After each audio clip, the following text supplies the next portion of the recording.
You are getting ready to listen to the voice of Dr. Rhadi Ferguson, 2004 Olympian, four-time national judo champion, Brazilian jiu-jitsu black belt, author, speaker, and coach.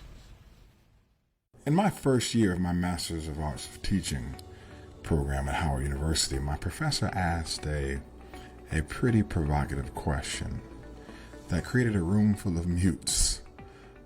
She asked, "What is education without compassion?" And we knew better than to answer with some one-word response that lacked depth and breadth. So we sat there in silence while the pregnancy of the question just grew. Now, I realized that the reason why I couldn't answer the question was because I lacked the experience to answer the question. As a seasoned educator and coach, I now know that the answer, although a one-word response, only lacked depth and breadth at the time because I personally lacked professional experience. However, the response to that question is nothing. Without compassion, education is nothing. And whether we realize it or not, as soon as we come into contact with another person, another client, another student, another athlete, by default we have created a relational experience. Whether that relationship is long-standing, brief, memorable, or distasteful, it is something that can be created by our actions or sometimes by happenstance and circumstance. As an educator and a coach, my interactions with clients and students is purposeful, is full of purpose. I understand why I'm there. I take the time to understand why I'm there. I take the time to understand why they're there, what I am to do. I let them know what they are there to do. And I also understand that my teaching and coaching and the students' learning experience extends beyond what's being covered on the mat or in a textbook. With that being said, I understand that it's not only my job to coach, and my job to educate, and my job to teach the student academically and scholastically, but to know that I also have an effect on their learning in the cognitive, the affective, and in the psychomotor domains. And with that understanding, my philosophical approach when it comes to coaching and teaching and education leans more towards that of a behaviorist. My educational philosophy is empathy, unbridled empathy. A few years back, an author by the name of Stephen Covey penned the text, The 7 Habits of Highly Effective People. And in that text, one of his habits for success was to seek to understand before seeking to be understood. And this approach has not only been an aid to my success in business and academia, but also in my personal life. As simple as it may seem, applying the golden rule to teaching and learning, curriculum and instruction, coaching, education, and human development is not simple at all. Treating others as you would have them treat you is a very difficult concept. It's a difficult one to grasp and a difficult one to teach if you don't have a good hold on it. And that's because it demands one to conduct themselves with self-abnegation and self-conceit.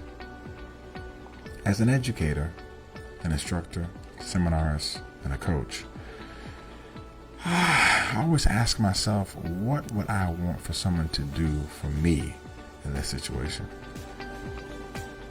And then I act in accordance to that, but I also give pause and time to also ask the question, what do they want for me to give them in this situation? So I don't only ask what I would want done for me. I also have to ask what they would want done for them. And this has allowed me to create behaviors of excellence, which others expect from me, with the understanding that I also expect the same from them. Now, I'm not telling you that I am always successful here. I am a human being. I get mad. I get upset. I get frustrated. I do have expectations of people that sometimes don't get met, and those things impact my ability to coach at the highest level, which just doesn't only include my intellect, but also my emotional intelligence. Sometimes I do really well, and sometimes I falter. Now, as a coach and an educator, it's my job, my charge, if you will, to teach. In teaching, coaching, martial arts, what we call the basics, and in education, what we call the standard curriculum that has been set forth to prepare students for their professional pursuits and personal challenges. It's also my personal and civic responsibility to prepare them for the rest of their lives. That's my job. My job is to make you better than you were when you got here. And if they can leave my presence and from under my instruction with a value of not only the material, but also of self and others, then I've not only done my job, I've done my part to create a better society. At the end of the day, education is here for us to thrive not only academically and professionally, but also socially. I appreciate black belts, green belts, orange belts, purple belts. I also appreciate A's and B's, and I like good grades, and I like good grading systems, and I like people who do well. However, I love all those good things when they are coupled with good people.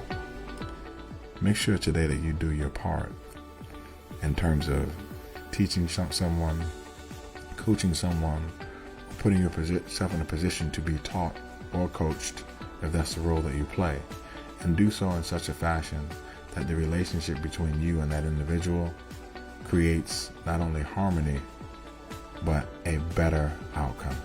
This is Dr. Rhadi Ferguson. Remember, I love you, but God loves you best. And please visit www.judoislife.net and get my book, Judo is Life, today.